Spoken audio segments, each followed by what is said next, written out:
In the depths of history lie stories so disturbing, they challenge our understanding of reality. Tonight, we'll explore 3 cases that will make you question everything you think you know about human nature.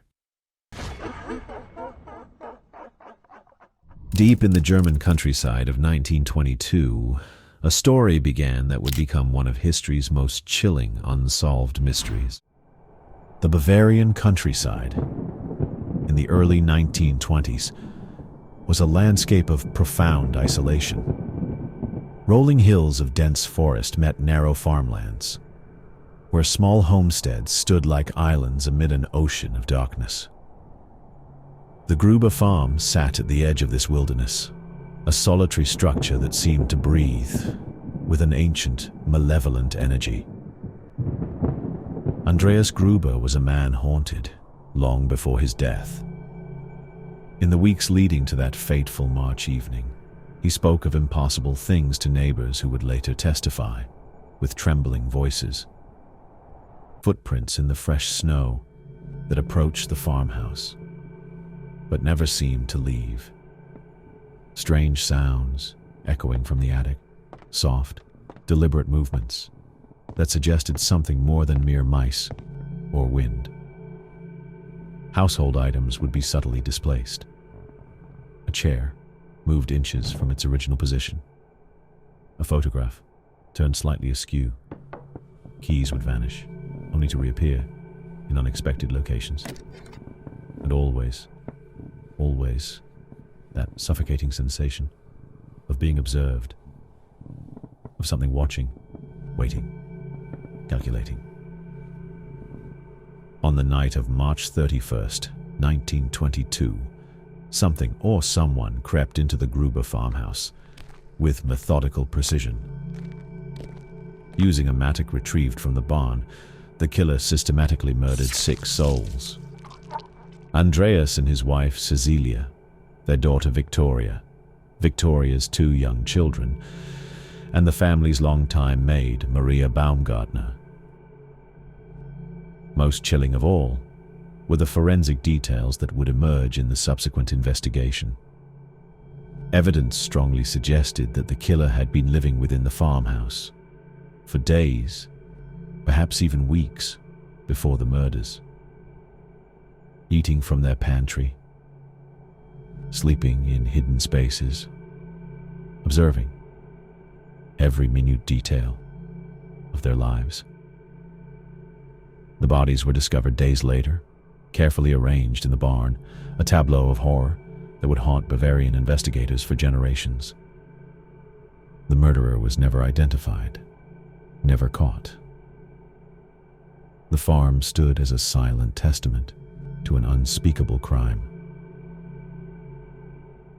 If you found the thought of someone living in your walls unsettling, our next story takes us to a frozen mountain, where 9 experienced hikers encountered something so terrifying. It defies explanation to this day. The Dyatlov Pass incident.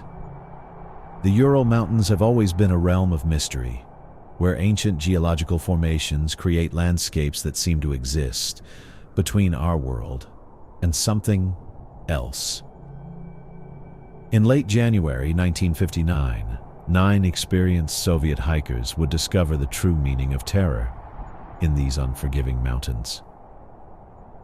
Igor Dyatlov led a group of 8 other skilled mountaineers, young, ambitious students from the Ural Polytechnical Institute, on an expedition into the northern regions of the Sverdlovsk Oblast.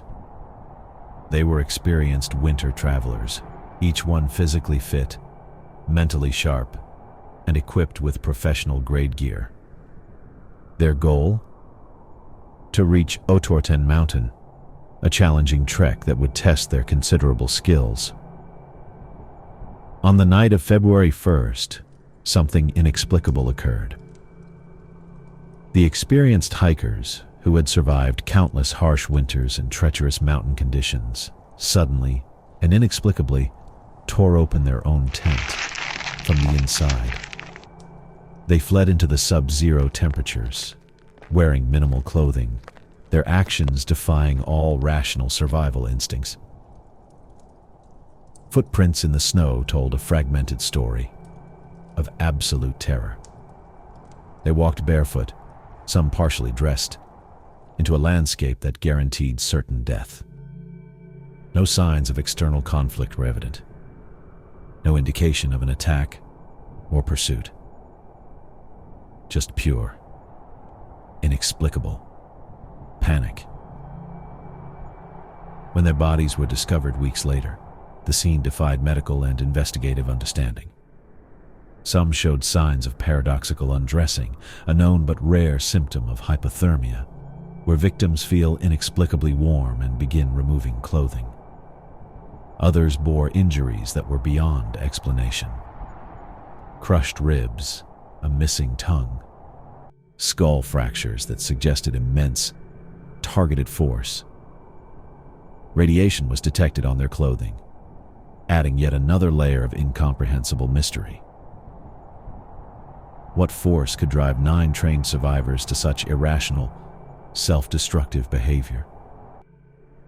What unseen terror could transform rational humans into creatures consumed by pure, primal fear? While the mountains may hold their secrets forever, our final story proves that sometimes the most disturbing events can happen in seemingly peaceful suburban neighborhoods. The Vampire of Sacramento.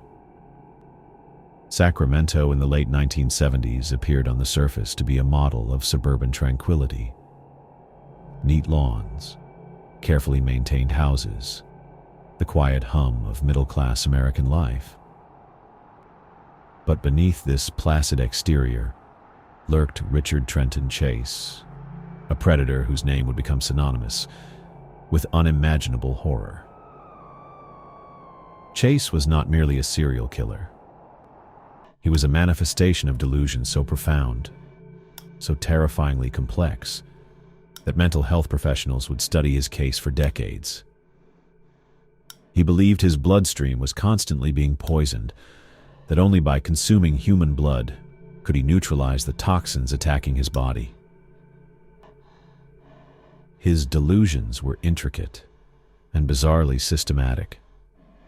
Unlocked doors, to Chase, were not just an invitation, they were a cosmic permission slip, a sign from the universe that he was meant to enter, to hunt, to consume. On January 27, 1978, he entered the home of Teresa Wallen, a young, pregnant woman. What followed was a scene of such grotesque violence that even hardened homicide investigators would be left permanently traumatized. Chase didn't just kill. He transformed human bodies into grotesque canvases of his internal madness. Some cases remain forever shrouded in mystery, while others reveal the darkest corners of the human mind. Either way, you might want to check your locks tonight, twice.